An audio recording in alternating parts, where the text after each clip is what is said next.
할렐루야. 아멘. 오늘 거룩하고 복된 사순절 둘째 주일 아침에 하나님의 절에 나와서 예배드리는 사랑하는 여러분 모두에게 하나님의 놀라우신 은혜와 평강이 충만하게 임하시기를 주님의 이름으로 축원합니다. 아멘. 오늘은 마태복음 10장 37절로 39절 말씀과 사도행전 13장 21절로 23절 말씀을 통해서 하나님의 마음에 합당한 사람, 이런 제목으로 함께 말씀의 은혜를 나누려고 합니다. 오늘은 사순절 둘째 주일이에요. 사순절은 부활주일 전까지 주일을 뺀 40일간의 기간으로서 AD 325년 니케아 종교회의에서 40일의 기간을 정하게 되었어요. 그런데 이 40일의 기간을 정하는 방법은 조금씩 차이가 있었는데, 동방에 있는 동방교회는 7주간을 지키면서 토요일과 주일을 제외하고 성주일만 포함해서 36일을 지켰고요. 또 서방교회는 6주간을 지키면서 주일을 제외한 36일을 지켰고요. 예루살렘 교회는 9주간을 지키면서 토요일과 주일을 제외한 40일을 지켰어요. 그런데 로마 교황 이 그레고리우스 시대에 이르러서 주일을 제외한 40일을 지키게 되었습니다. 한편 니케아 종교회의가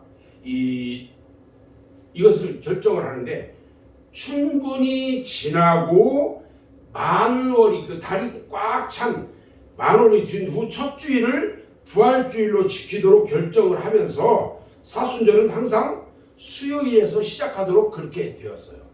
그래서 올해 같은 경우에 4월 17일이 부활주일인데 3월 2일부터 사순절이 시작되고 부활주일 전날 4월 16일까지가 사순절 기간인 것입니다. 사순절 기간 동안 중세 시대에는요, 모든 사람들이 금식하도록 되어 있었어요. 그래서 채소와 생선, 달걀만 하루에 저녁 한 끼만 먹게 했고요. 부활주일이 지날 때까지는 어떤 화려한 음악회라든지 이런 것들이 허용되지 않았어요. 그리고 오페라도 금지되어 있었어요. 이 기간에는 순환을 받으시는 예수님을 기념해서 슬픈 마음을 가져야 하고요. 노래를 부른다든지 화려한 음악으로 되어 있는 알렐루야, 또 하나님의 영광을 찬양하는 이 대영광송, 이런 것들을 부르지 않고요. 순환곡이나 칸타타 등을 연주하는 것이 교회의 전통이었어요.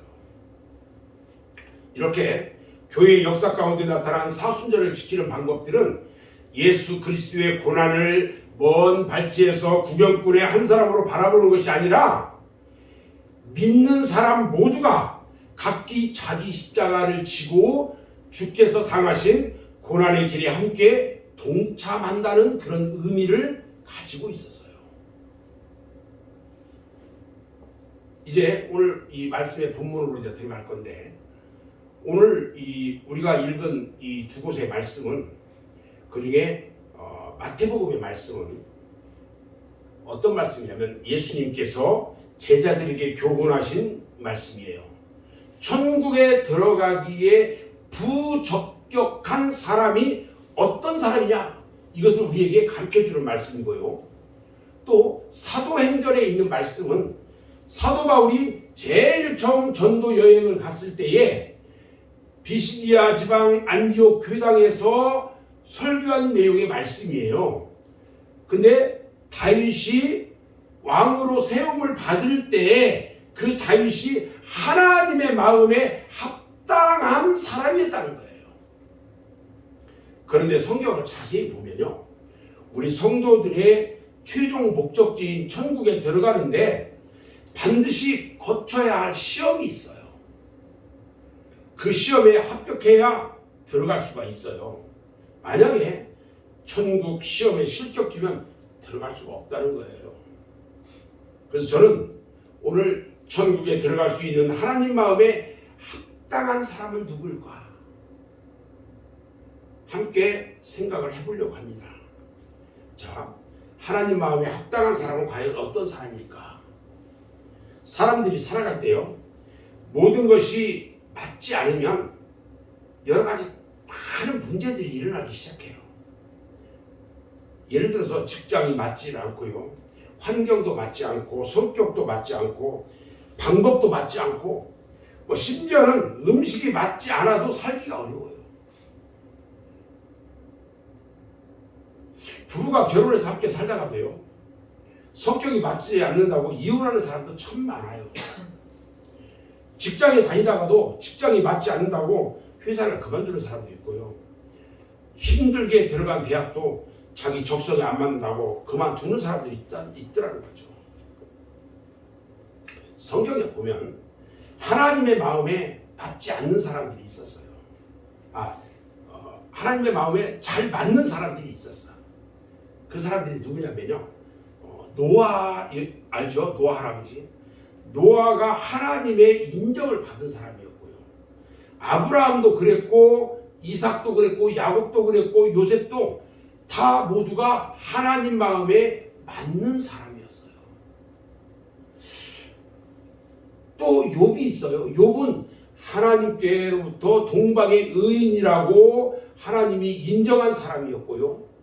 그 중에서도 다윗이 있는데, 다윗이야말로 하나님의 마음에 맞는 사람이라고 성경은 기록하고 있다는 거예요. 피조물인 우리 인간들이 창조주 되신 하나님의 마음에 맞는다는 것은요, 매우 어려운 일이에요. 또한 그런 사람이 있다면 참으로 대단한 믿음의 사람이라고 우리가 말을 할 수 있는 거죠. 사도행전 13장 22절에 보니까 사도 바울이 비시디아 안디옥 교회에서 설교한 내용 중에 다윗은 하나님에 맞는 사람이라고 우리에게 증거하고 있어요. 이게 얼마나 참으로 훌륭하고 본받을 만한 인격이냐는 거예요. 하나님의 마음에 맞는 자. 사람이 사람의 마음에 맞는 것도 쉬운 것이 아닌데, 다윗은 하나님에 맞는 사람, 하나님의 마음에 맞는 합당한 사람이었다는 거예요. 그러니까 참으로 훌륭하다고 말을 하지 않을 수가 없다는 거죠. 물론 다윗도 인간이기 때문에 부족한 점이 없는 것이 아니었어요. 그러나 보편적으로 봤을 때 다윗은 그 누구보다도 훌륭한 믿음의 사람이었다는 거죠. 자, 그러면 다윗이 어떤 믿음을 가졌기에 하나님의 마음에 합당한 사람이라고 했을까? 첫 번째요, 다윗은요, 맡은 일에 충실한 사람이었어요.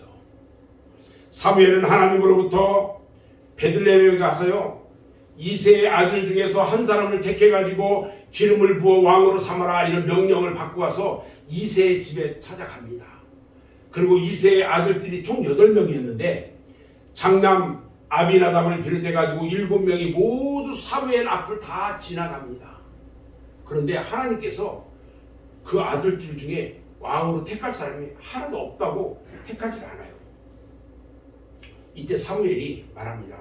여호와께서 아들을 택하지 아니하셨느니라. 네 아들들이 다 여기 있느냐? 하고 다시 물어요. 그러니까 이새가 대답합니다.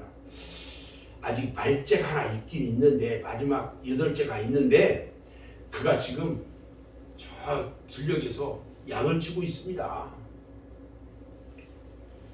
자기 형제들 중에서요, 만약에 왕이 날 거다라는 소문을 들었다면 어린 다윗이 더욱 호기심에 차가지고 앞질러 집에 달려왔을 텐데, 다윗은 그렇지 않았어요. 자기 양떼를 그대로 지키고 있었다는 거예요. 이 점이 바로 하나님의 마음에 합당한 거라고 저는 생각을 합니다. 다윗이야말로 맡겨진 양무리를 충성스럽게 참으로 많은 백성을 다스릴 수 있는 그런 대왕의 감이었지 않느냐, 이렇게 생각이 됩니다. 큰 일이든 작은 일이든 자기 맡은 일을 충실히 하는 자는요, 하나님 마음에 합당한 사람이에요. 하나님의 일에는요, 여러분 고하가 없어요. 귀천이 없다는 거예요. 특히 교회에서 받은 직분이요, 최선을 다해서 그 직분에 충성을 다해야 합니다.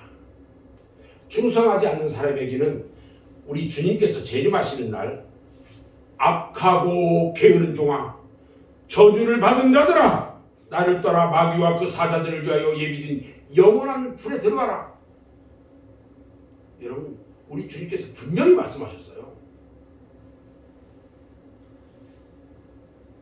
여러분, 우리 예수님이 탄생하시던 날 밤에 구주가 탄생하셨다는 그 소식을 제일 먼저 들은 사람이 누구냐면 목자들이었어요.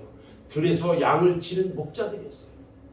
그들은 모든 사람들이 깊은 잠에 빠져 있을 때에 밖에서 양떼를 지키고 있는 그들이 이 기쁨의 소식을 제일 먼저 들었어요. 맡겨진 일을 남에게 미루지 않고 성실하게 감당하는 자는요, 만일에게 인정받는 사람이 될 뿐만 아니라 하나님께서도 인정하는 사람이 될 수가 있는 것입니다. 하나님의 일을 열심히 하고도요, 하나님의 마음에 맞지 않는다면 참으로 슬픈 일일 거예요. 우리 성도들은요, 하나님의 일을 열심히 할 뿐만 아니라 하나님의 마음에 맞는 성도 여러분이 다 될 수 있기를 주님의 이름으로 축원합니다. 아멘. 이런 아멘을 크게 하세요. 두 번째, 다윗은 성령의 감동을 받은 사람이었어요. 사무엘이 양각 뿔에다가 기름을 부어가지고요, 베들레헴 이새의 집에 가가지고 다윗에게 부었어요. 그때에 다윗은 여호와의 신에게, 즉 하나님께 크게 감동을 받습니다. 이것이 바로 하나님의 마음에 맞는 삶인 거예요. 이스라엘 나라는요, 왕이 백성들을 통치하고 있었어요. 그런데 하나님이 배후에서 치리하신 신정국가예요. 그러니까 하나님을 믿는 그런 나라단 말이에요. 그러므로 여호와의 신에게 감동돼서 여호와의 뜻을 준행하지 아니하면 왕이 될 수가 없었어요. 사울왕이 이 폐위를 당하는데 폐위하게 된 데에도요, 원인이 뭐냐면 여호와의 신이 사울에게서 떠나버리고요, 여호와가 부리는 악신이 그를 번뇌하게 하였다, 이렇게 말했어요. 악한 것들을 따르면요, 우리 하나님을 버려요. 사무엘상 16장 14절 말씀에 보니까 여호와의 영이 사울에게서 떠나고 여호와께서 부리시는 악령이 그를 번뇌하게 했다, 이렇게 성경은 기록하고 있어요. 여호와의 신이 떠나고 여호와의 신에게 감동을 받지 아니하면 곧 인간들은 하나님의 뜻대로 하는 것이 아니라 곱비 뿔린 망아지처럼 열심히 뛰기는 뛰는데 제 마음대로 뛰기 때문에 사고만 치는 거예요. 우리 성도들도 마찬가지입니다. 성령의 감동을 충만히 받아서 매사를 하나님의 뜻대로 행하고 하나님의 말씀대로 행해야 하는데, 성령 받지 못한 사람은 신앙생활도 자기 마음대로 자기 뜻대로 하기 때문에 하나님의 마음에 맞을 수가 없는 거예요. 우리 주님께서도요, 십자가에 달리시기 전에 겟세마네 동산에서 마지막으로 기도하실 때에 이렇게 기도합니다. 내 뜻대로 마시고 아버지의 뜻대로 하옵소서, 이렇게 기도했거든요. 그런데 사람들은 오히려 하나님이 내 뜻대로 맞춰주기를 바라고 있다는 거예요.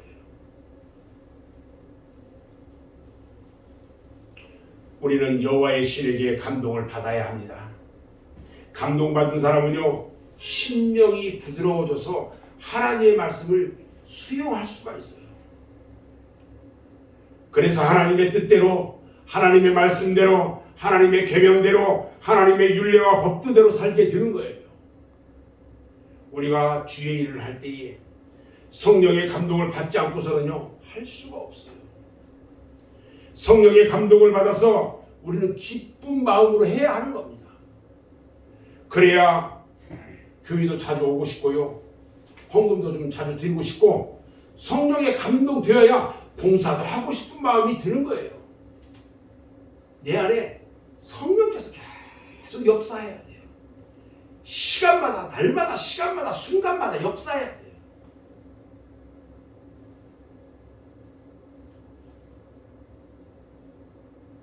오늘 예배 시작하기 전에 성령께서 갑자기 역사하시면서 막 울컥하네요. 아주 그냥. 아무쪼록 우리는 악령 가운데 시달리지 말고요. 성령의 감동을 받아야 돼요. 그래서 이 마지막 시대에 하나님의 마음에 합당한 성도가 되기를 주님의 이름으로 축원합니다. 세 번째요. 다윗은요. 어떤 사람이었냐? 믿음이 있는 사람이었어요. 다윗은 하나님을 믿고 신뢰하는 마음이요. 반석과 같은 믿음이었어요. 그렇기 때문에 하나님의 마음에 합당한 사람이었어요. 히브리서 기자가 히브리서 11장 6절에서 말합니다. 믿음이 없이는 하나님을 기쁘게 하지 못하나니 하나님께 나아가는 자는 반드시 그가 계신 것과 또한 그가 자기를 찾는 자들에게 상 주시는 이심을 믿어야 할지니라. 이 말씀을 한마디로 표현하면 어떤 말이냐? 믿음이 있어야만 하나님께 기쁨을 드릴 수가 있다, 이런 뜻이에요. 내가 믿음이 있어야 하나님께 기쁨을 드릴 수가 있어요. 하나님께 기쁨을 드릴 수 있는 사람은 하나님의 마음에 맞는 사람이 된다는 거예요. 아멘. 다윗의 믿음은요, 성경의 여러 곳에서도 찾아볼 수가 있어요. 대표적인 것이요, 골리앗과의 싸움에서 승리하였을 때인데, 이스라엘하고 블레셋 사이에 전쟁이 일어나가지고 엘라 골짜기에서 팽팽하게 막 대치하고 있어요. 이스라엘 지도를 보면 쭉 내려오는데, 지중해를 중심으로 맨 밑에 블레셋이라는 나라가 있거든요. 그 블레셋 나라는 아주 이 쇠를 다루는 철기 문화가 아주 발달된 그런 나라였어요. 그런데 이스라엘하고 블레셋하고 싸움이 벌어졌어요. 그런데 블레셋에 누가 있냐면 골리앗이라는 장수가 하나 있어요. 그래서 골리앗 양쪽에서 한 명씩 대표를 나와가지고 결판을 내자고 해서 40일 동안 막 조석으로 막 그 고래고래 소리 지르면서 싸워요 지금. 그런데 이스라엘을 대표해서 나가겠다는 사람이 한 사람도 없어요. 블레셋에서는 골리앗 장수가 나와가지고 나와라 막 하면서 하는데 이스라엘은 나갈 사람이 없어. 다급해진 사울왕이요, 골리앗과 싸워서 이기는 자에게는 그를 사위로 삼겠다고 막 상을 내걸었어요. 그런데도 지원자가 없어요. 그럴 수밖에 없는 것이요, 골리앗이 너무나도 거창한 장수예요. 이 독수리하고 병아리 오고 싸우는 것 같은 그런 대결에 나갈 사람이 아무도 없다는 거예요. 이때 다윗이 전선에 나가 있는 형들을 면회하러 갑니다. 그리고 그 모습을 보고 나서요, 자기가 나가서 싸우겠다고 지원을 하고 말았어요. 형들은요, 오히려 막 그 다윗을 야단을 치면서 못 나가게 하고, 사울왕도 야, 네 어린 꼬마가 어떻게 네가 나갈 수 있단 말이야 하고 말렸는데, 기어이 다윗이 골리앗과 싸우러 나갑니다. 이런 용기는요, 다윗의 힘이나 전술이 아니라 전적으로 그의 믿음이었어요. 사무엘상 17장 36절 말씀에 보니까 다윗이 사울왕에게 말합니다. 주의 종이 사자와 곰도 쳤은즉 살아계시는 하나님의 군대를 모욕한 이 할례 받지 않은 블레셋 사람입니까? 그가 그 짐승의 하나와 같이 되리라. 무슨 말이냐면요, 다윗이 돌팔매 가지고 이 곰이라든지 이런 사자 이런 것들 오면 쳐서 맞춰가지고 물리쳤단 말이에요. 그런데 저 블레셋 사람? 저거야 뭐 간단하죠, 뭐 이런 이야기예요. 그리고 다윗이 골리앗을 향해 전쟁 앞에 골리앗과 씁니다. 그리고 골리앗을 향해 말합니다. 너는 칼과 창과 단창으로 나에게 나왔거니와 나는 만군의 여호와의 이름 곧 네가 모욕하는 이스라엘 군대의 하나님의 이름으로 네게 나가노라. 오늘 여호와께서 너를 내 손에 넘기시리니 내가 너를 쳐서 내 목에 대고 내 목을 베고 블레셋 군대의 시체를 오늘 공중에 새와 땅의 들짐승에게 주어 온 땅으로 이스라엘의 하나님이 계신 줄 알게 하겠고 또 하나님의 구원하심이 칼과 창에 있지 아니함을 이 무리에게 알게 하니라. 전쟁은 여호와께 속한 것인즉 그가 너희를 우리 손에 넘기시리라. 할렐루야. 아멘. 이렇게요. 다윗의 믿음이요 바로 하나님의 마음에 맞는 조건이 되었던 거예요. 지난 3월 9일이 대통령 선거일이었어요. 지금까지 뭐 대부분 다 잘해왔는데 그 중에 잘못하는 것도 참으로 많이 있었어요. 국민들이 이 정권이 교체가 되었다고 많은 사람들이 떠드는 것을 들었어요. 그런데 결국 우리 하나님은 누구를 택하실 것인가 많은 사람들이 기도했거든요. 그런데 정권을 교체하는 쪽으로 우리 하나님을 택하셨더라고요. 우리 하나님이 이 일을 하셔야 된다는 거죠. 네 번째 다윗은 어떤 사람이었느냐? 잘못을 회개할 줄 아는 사람이었어요. 다윗은 뭐 모든 거 다 잘했을까요? 아니에요. 다윗이요 그의 부하인 우리아 장군이 있는데 그의 아내를 어느 날 궁중에 이 옥상에 올라서 거닐다가 저 건너편에 있는 다른 집을 쳐다보게 됐어요. 그랬더니 거기에서 어느 여인이 목욕하고 있는 모습이 보여요. 그 집은 자기 밑에 있는 우리아 장수의 집이었고 그곳에 우리아의 아내인 밧세바가 거기서 목욕하고 있었어요. 그런데 그 밧세바를 강제로 취해서 밧세바가 임신하게 만듭니다. 그리고 자기가 잘못한 그 죄를 감추기 위해서 자기 뜻대로 되지 않으니까 우리아 장수를 죽입니다. 그리고 그 아내인 밧세바를 왕국으로 데려다가 아내로 삼아버렸어요. 이것 때문에 나단 선지자에게 책망을 들었는데 다윗은 그 당시에 선지자는요 어마어마한 이 무기를 가지고 있는 사람이에요. 다윗 왕이요 그가 했던 그 일을 잘못했다는 것을 깨닫습니다. 그리고 바로 회개하기 시작합니다. 당시 일국의 대왕으로서 평범하게 넘어갈 수 있는 일이었는데 다윗은요 눈물을 흘리면서 회개하기 시작했어요. 자기가 잘못한 것을 회개했어요.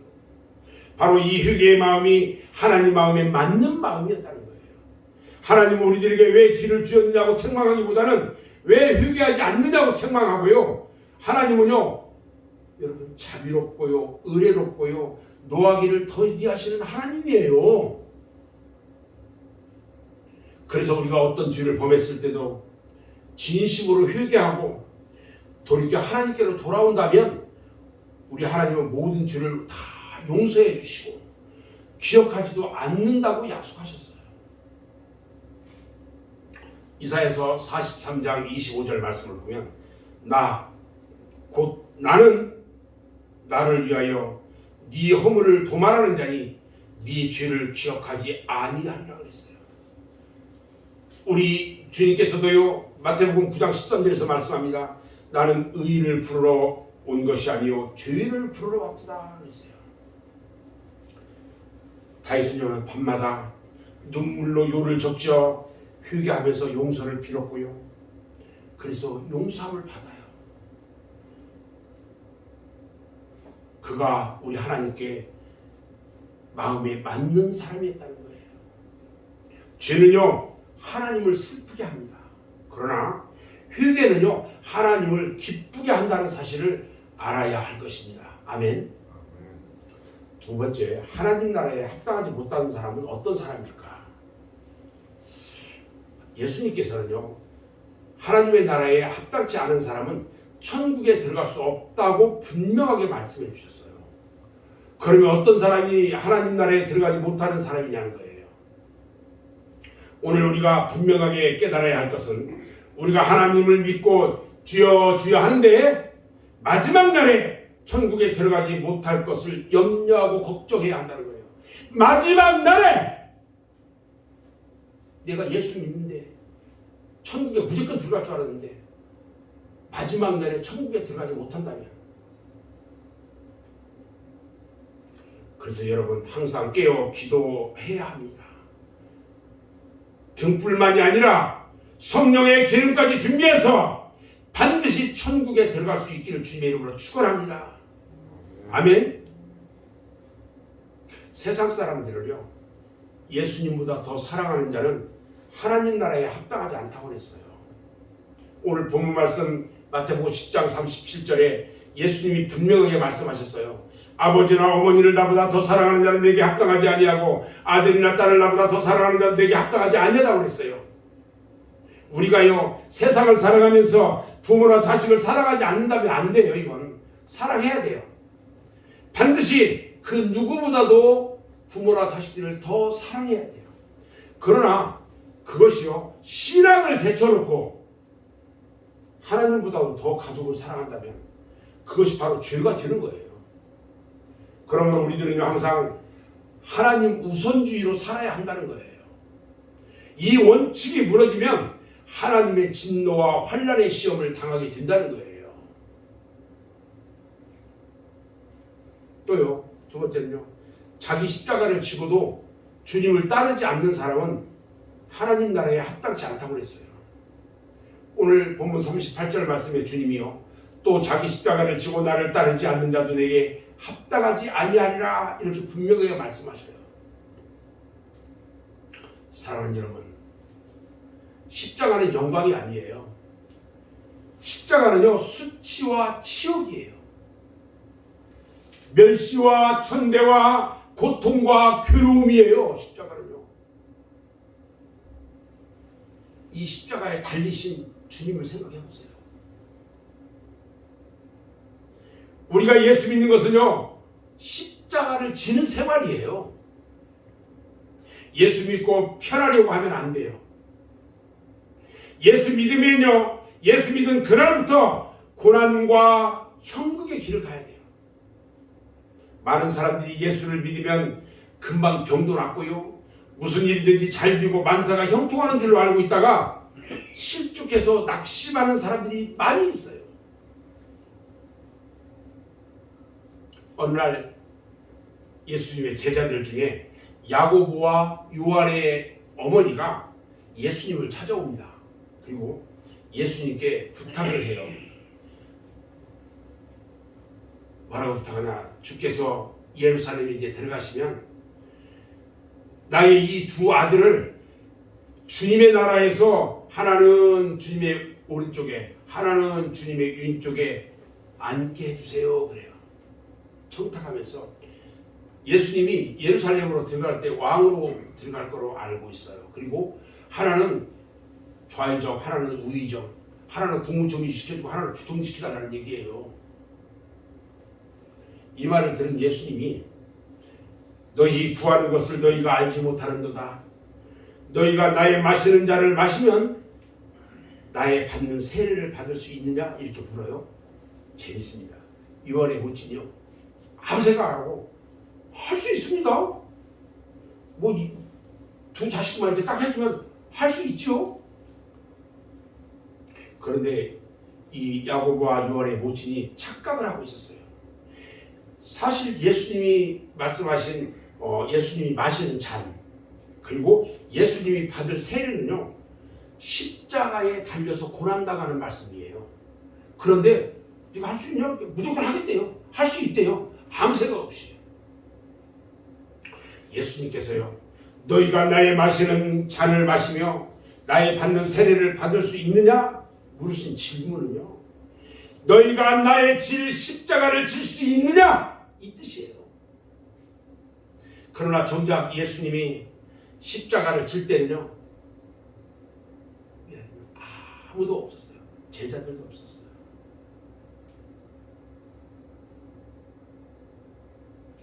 예수님이 십자가를 질 때 나의 나의 아들을 왼쪽에 오른쪽에 있게 해달라고 했던 그 야고보와 요한의 모친이나 또 12 제자들, 아무도 예수님의 십자가 밑에 아무도 없었어요.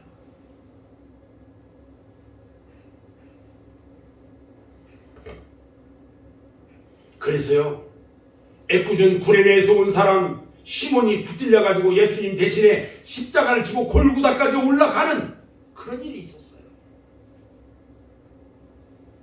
예수님은 오늘 또 저와 여러분들에게 묻고 있습니다. 대시가, 네가 십자가를 칠 수 있느냐?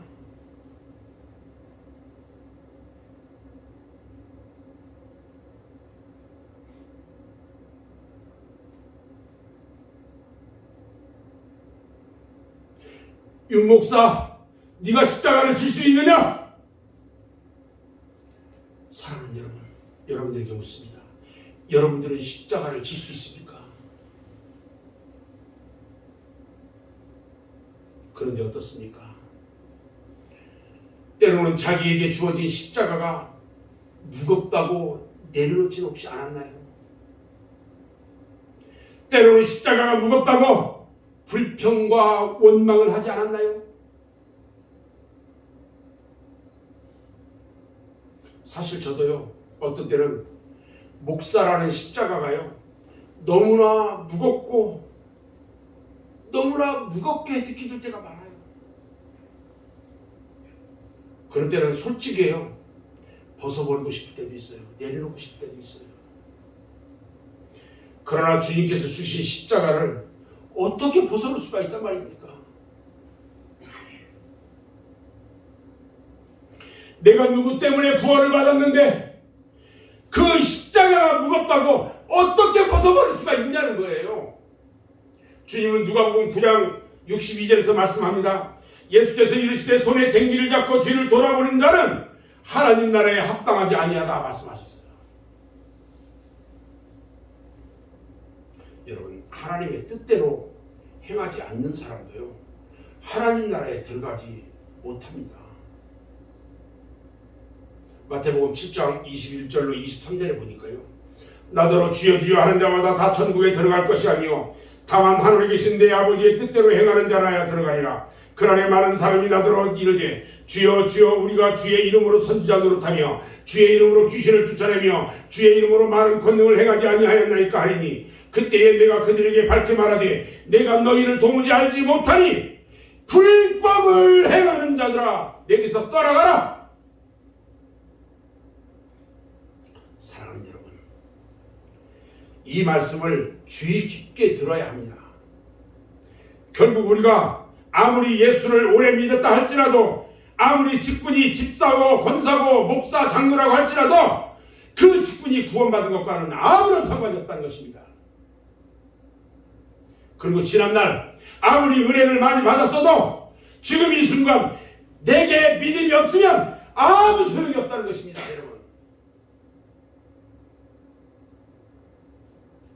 입으로만 주여 주여 하는 것이 아니고 하나님의 말씀대로 지켜 행하는 성도를 우리 하나님은 축복하시는데요, 네가 만일 네 하나님 여호와의 말씀만 듣고 내가 오늘 내게 내리는 그 명령을 다 지켜 행하면 내 하나님 여호와께서 내게 기업으로 주신 땅에서 내가 반드시 이 축복을 받으리니 너희 중에 가난한 자가 없으리라.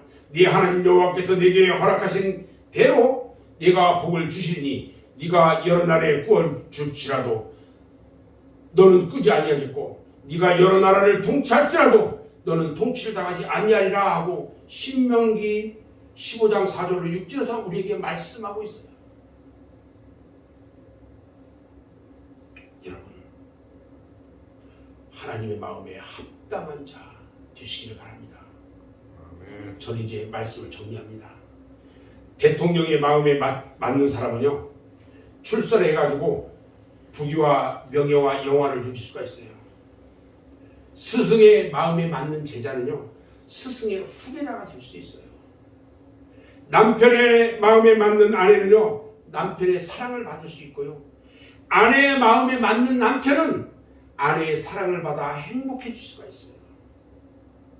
그러나 이보다도 더욱 더 좋은 것은요, 하나님 마음에 맞는 사람이 되는 것입니다. 하나님 마음에 맞는 사람만 되면 그야말로 만사형통의 축복을 받을 수 있는 것이에요. 사랑하는 여러분, 여러분은 다윗같이 하나님 마음에 맞는 사람이 되어서요, 이 땅에 살아가는 동안 하나님의 주시는 축복으로 영혼이 잘되고 범사가 형통하고 자자손손이 하루에 신령한 축복과 이 땅의 기름진 축복을 받아서 천대까지 누리고 반드시 하나님 나라를 유업으로 받는 그런 성도 여러분이 다 되시기를 주님의 이름으로 축원합니다. 아멘. 기도하겠습니다.